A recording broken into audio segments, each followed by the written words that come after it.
시청자 여러분 안녕하십니까? 복지TV 뉴스입니다. 한국뇌변변 장애인 인권협회가 뇌변변 장애인 인권 실태 조사를 진행한 가운데 이와 관련한 사례 발표가 있었습니다. 하세인 기자입니다. 뇌병변 장애인의 도서관 회원가입 거부, 대기업의 화장품 강제 판매 행위 등 뇌병변 장애인에 대한 우리 사회의 차별이 심각한 것으로 드러났습니다. 한국뇌병변 장애인 인권협회가 지난 1월 초부터 10월 말까지 뇌병변 장애인 인권 실태조사를 진행했습니다. 이번 실태조사는 전국 7개 뇌병변 장애인 인권센터에서 접수된 사례로 조사했고 총 사례수는 372건입니다. 특히 선거철마다 문제가 되는 당사자의 참정권에 대한 사례도 접수됐습니다. 정부 부처인 중앙선거관리위원회 직원은 당사자가 투표가 가능하다는 의사를 보였음에도 공개된 장소에서 참관인을 모아놓고 손가락을 흔들며 몇 개냐고 묻는 등 인지능력 저하로 오해해 당사자의 표를 무효표로 하겠다는 발언을 했습니다. 한국뇌병변 장애인 인권협회는 접수된 사례가 뇌병변 장애인이 대한민국을 살아가는 현재의 모습이라고 지적했습니다. 할 말 없을 정도로 조금 씁쓸하신 것 같다는 생각이 들고요. 내년에는 저희가 사례 발표회 때 조금 더 좋은 소식들 그리고 조금은 더 좋아진 사회 환경들, 주변 환경들에 대해서 보고 드릴 수 있도록 사회에서 일어나는 뇌병변 장애인에 대한 차별, 더 이상 이러한 차별이 발생하지 않도록 사회에서 인식 개선이 필요합니다. 복지TV 뉴스 하세인입니다. 2018 평창 동계올림픽을 앞두고 동계 패럴림픽 파라 아이스하키 국가대표팀을 그린 영화 우리는 썰매를 탄다의 시사회가 진행됐습니다. 국회에서 열린 영화 우리는 썰매를 탄다는 2018 평창 동계 패럴림픽에 출전하는 파라 아이스하키 국가대표팀의 기록 영화입니다. 영화를 제작한 김경만 감독은 동계 스포츠 가운데 파라 아이스하키는 인지도가 낮아 사람들의 관심이 거의 없다며 이번 영화를 통해 많은 사람들이 조금 더 관심을 갖고 응원해주면 좋겠다고 말했습니다. 전국을 순회하고 있는 2018 평창 동계올림픽의 성화가 충북에 도착했습니다. 충북도민의 환영을 받으며 따뜻한 성화가 충청북도를 순회하고 있습니다.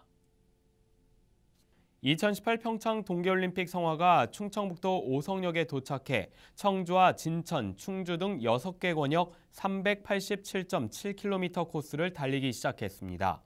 충북도청 광장에 도달한 성화봉송은 생명과 태양의 땅 충북, 세계를 노래하다라는 주제로 기념 행사도 함께 열렸습니다. 한편 충북 일정을 마친 성화는 경상북도와 서울 등을 거쳐 올림픽 개막 당일 강원도 평창에 도착할 예정입니다. 2017 제12회 유니버설 디자인 공모전 시상식이 열렸습니다. 다양한 영역에서의 유니버설 디자인이 출품됐는데요. 그 현장에 하세인 기자가 다녀왔습니다. 모든 사람이 안전하고 편안하게 생활하고 사용할 수 있는 유니버설 디자인. 한국장애인 인권포럼이 제12회 유니버설 디자인 공모전 시상식을 열었습니다.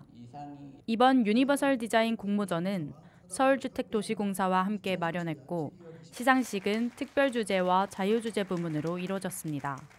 특별주제 부문은 개인의 생애주기별 집 내벽을 바꿀 수 있는 가장 보통의 집이 대상을 받았습니다. 저희가 공모전이나 학교에서 프로젝트 같은 걸 진행할 때 사실 이런 것들 많이 고려하지 않고 진행을 했었거든요. 그런데 이거를 진행하고 하면서 좀 더 저희가 먼저 그런 디자인을 실천해야겠다는 생각을 많이 하게 되었어요. 자유주제 부문 대상은 모든 사람이 한 손으로 쉽게 설거지할 수 있는 한손 설거지 장비가 받았습니다.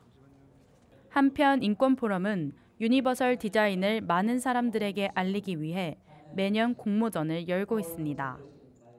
저희 공모전은 이런 유니버설 디자인의 개념을 사회적으로 널리 확산시키고 특히 미래의 디자이너라고 할 수 있는 디자인 전공 학생들이 유니버설 디자인에 대해 조금 더 많은 관심을 가지고 노력할 수 있도록 하기 위한 취지로 만들어졌습니다. 우리 사회 모든 부분에 유니버설 디자인이 자연스럽게 실현될 수 있기를 바랍니다. 복지TV 뉴스 하세인입니다. 얼마 전 핸드허그 캠페인 선포식이 있었죠. 이 핸드허그 캠페인의 일환으로 핸드허그 나눔 사진 공모전이 진행된 가운데 이 시상식이 열렸습니다. 황현희 기자입니다. 두 자매가 서로의 손을 잡고 다른 손으로는 손가락 하트를 그리며 따뜻한 웃음을 짓습니다. 핸드허그 캠페인의 일환으로 시작된 사진 공모전 시상식의 대상작입니다. 대한민국 국민 누구나 참여할 수 있었던 이번 사진전에는 각계각측의 사람들이 응모를 한 가운데 가족과 친구, 이웃과의 나눔을 주제로 한 다양한 작품이 출품됐습니다. 따뜻한 손잡고 사랑 나눠요라는 주제로 참여해 대상을 차지한 고다은, 고혜은 자매의 부모님은 핸드허그 캠페인이 사회문화 운동으로서 점차 확산될 수 있는 계기가 됐으면 좋겠다고 말합니다. 핸드허그 캠페인을 통해서 사회가 조금씩 바뀔 수 있는 계기가 되면 좋겠다라는 생각이 좀 들고요. 이러한 캠페인들이 단순히 그냥 한두 번 하는 것이 아니라 사회 문화 운동으로 확산되는 계기가 됐으면 좋겠다라는 생각이 좀 듭니다. 한편 핸드허그 캠페인 참여는 페이스북이나 인스타그램을 통해 참여할 수 있고 기부금은 사회복지 공동모금회를 통해 사회 소외계층에게 전달됩니다. 한 허그당 200원씩 적립돼서 저소득층 난방비를 위해서 쓰여질 예정입니다. 사회 캠페인이지만 또 이걸 통해서 나눔의 온기를 전하는 캠페인이기 때문에 저희가 소중한 기부금을 모아서 저소득층 난방비로 잘 전달할 예정입니다. 매서운 추위 속에 따뜻한 사랑의 마음이 그 어느 때보다 절실합니다. 핸드허그 캠페인에 많은 관심과 참여가 필요합니다. 복지TV 뉴스 황현입니다. 아름다운 동행이 주관하고 복지TV가 후원한 체코 소년 합창단 이 보니 후에리의 콘서트가 광화문 아트홀에서 열렸습니다. 공연은 클래식과 체코, 민요 등 전 세계 음악 여행이라는 세 가지 주제로 진행됐습니다. 보니 후에리 단원들은 한국에서 공연을 하게 돼 너무 좋았다며 한국 관객들과 함께한 공연은 멋지고 아름다웠다고 소감을 전했습니다. 특히 이번 공연은 연말을 맞아 아름다운 동행이 마련한 기부 콘서트로 전석 모두 초대석으로 운영됐습니다.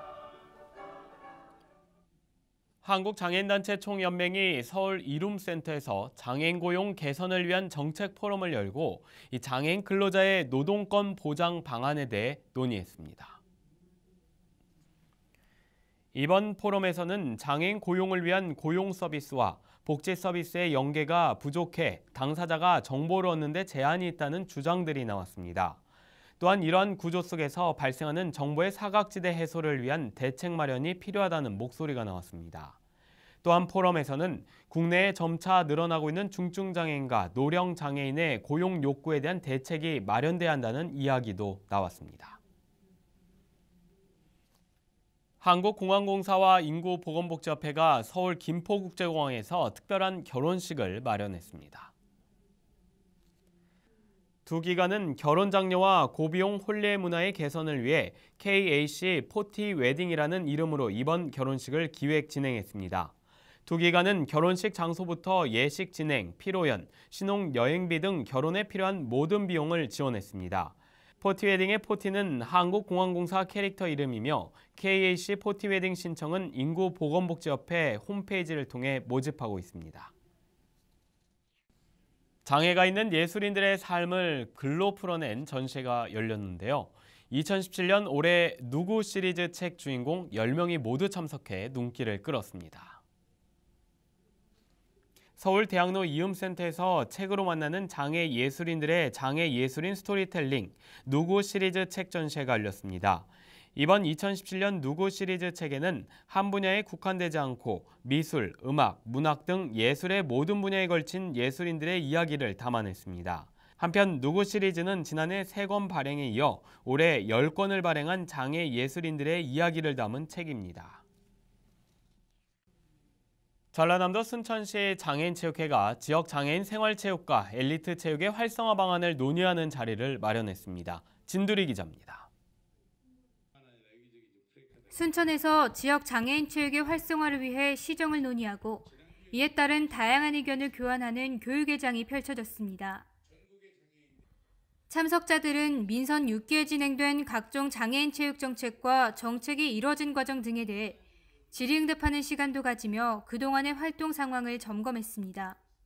2017년도 순천시 장애인체육회가 전라남 도민장애인체육대회에서도 3위를 입상했으며 나름대로 성과가 있었습니다.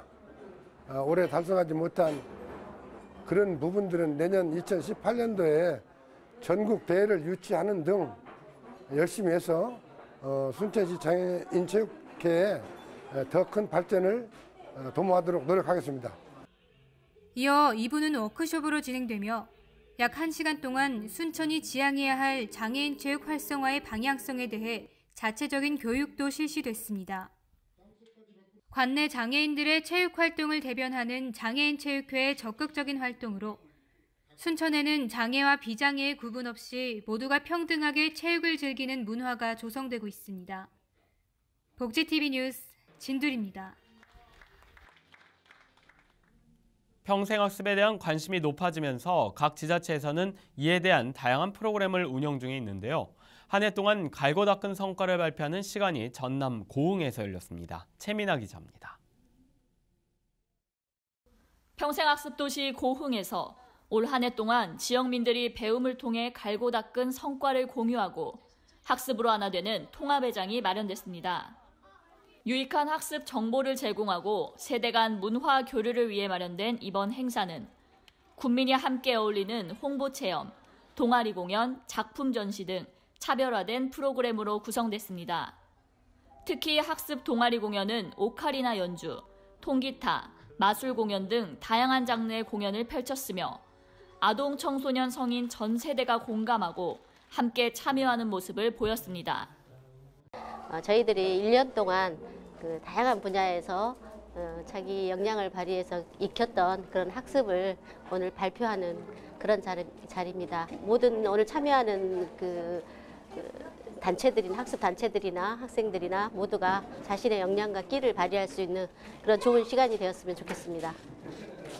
또한 한쪽에 마련된 부스에는 바리스타가 되어 커피 만들기, 가죽공예, 제과제빵 등 참가자들이 직접 체험해 볼 수 있는 기회도 제공돼 큰 호응을 얻으며 행사의 의미를 더했습니다. 내년에도 고흥만의 다양한 평생학습 프로그램을 통해 군민 복지 향상에 기여하며 세대를 불문하고 열린 학습의 기회가 제공되길 희망합니다. 복지TV 뉴스 최민아입니다. 전라남도 순천시의 장애인 직업재활센터가 문을 열었습니다. 이 미라클 센터라 불리는 이곳에서는 이 장애인들의 직업재활을 위한 다채로운 교육이 진행될 예정입니다. 진두리 기자입니다. 순천시 서면에 장애인들에게 동등한 직업 선택의 기회와 함께 이에 따른 교육과정도 수강할 수 있는 곳이 탄생했습니다. 기적과도 같은 기쁨을 선사하겠다는 미라클 센터의 개소식으로 150여 명의 지역 인사들과 장애인들이 참석해 센터의 첫걸음을 함께했습니다. 우리 장애인들이 이제까지는 다른 사람의 지원을 통해서만 생활을 했다면 이제는 자립해야 되는 시대가 됐습니다. 이 교육시설을 통해서 자립하고 또 꿈꾸고 또 기뻐하는 그런 행복한 삶을 사는 그러한 시설이 될 것입니다. 직업재활시설의 경우 바리스타와 제과제빵 등 교육에서 생산과 판매까지 연계된 과정으로 수강생들의 취업 안정을 주도할 계획입니다. 그 밖에 자립적응 교육과 문해교육 등의 다양한 프로그램으로 장애인들의 복지 만족도도 향상될 것으로 예상되며 순천은 복지도시를 향한 청사진을 그려가고 있습니다. 복지TV 뉴스 진두리입니다. 서울시 박원순 시장과 행정안전부 관계자들이 지진 피해 현장인 경상북도 포항을 방문했습니다. 이번 방문은 포항 지진 이재민들을 위로하는 한편 재해복구비 5억 원 기부와 지진 관련 대책을 논의하기 위해서입니다. 박 시장과 행안부 관계자들은 지진 피해 현장을 방문하고 이후 죽도시장을 방문해 상인과 시민들을 만나 위로했습니다.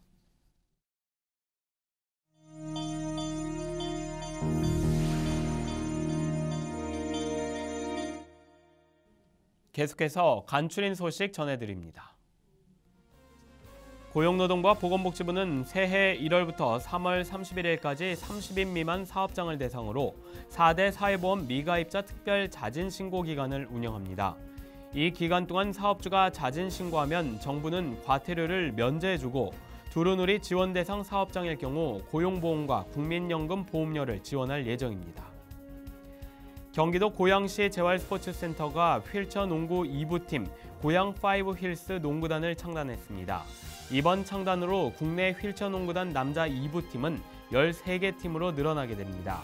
한편 이번 창단에는 강동희 전 감독의 스포츠 윤리교육 강사료의 전액 기부로 후원이 있었습니다.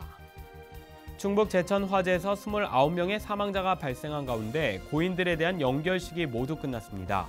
경찰은 해당 건물주와 시설 관리인에 대한 수사를 이어가고 있는 가운데 소방합동조사단이 소방당국의 부실 대응 의혹 등에 대한 조사에 들어갔습니다. 전라남도 여수시에 맞춤 돌봄 서비스를 제공하는 아이날의 행복센터가 개소했습니다. 긴급 돌봄과 등하원 지도를 돕는 센터는 오후 1시부터 9시까지 운영됩니다.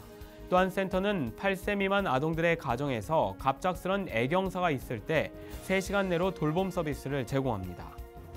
대구시 장애인부모회가 장애인과 가족을 위한 송년회 밤 행사를 열었습니다. 이번 행사에서는 장애인과 가족들의 복지 발전에 기여한 유공자들에 대한 표창과 한 해의 추억을 공유하고 이야기를 나눌 수 있는 화합의 장이 마련됐습니다. 이 밖의 소식은 장애인신문과 웰페어뉴스 홈페이지를 통해 확인하실 수 있습니다. 충북 제천과 수원, 광교의 두 화재로 소중한 목숨을 잃는 사건이 벌어졌습니다. 겨울철 화재의 위험이 그 어느 때보다 높은 만큼 작은 불씨도 각별한 주의가 필요해 보입니다. 복지TV 뉴스를 마칩니다. 시청해주신 여러분 고맙습니다.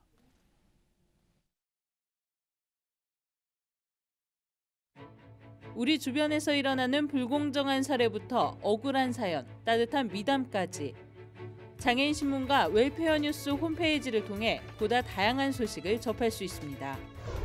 시청자 여러분의 제보를 기다립니다. 웰페어뉴스 홈페이지 또는 전자우편, 전화번호 02-2655-9519로 많은 제보 바랍니다.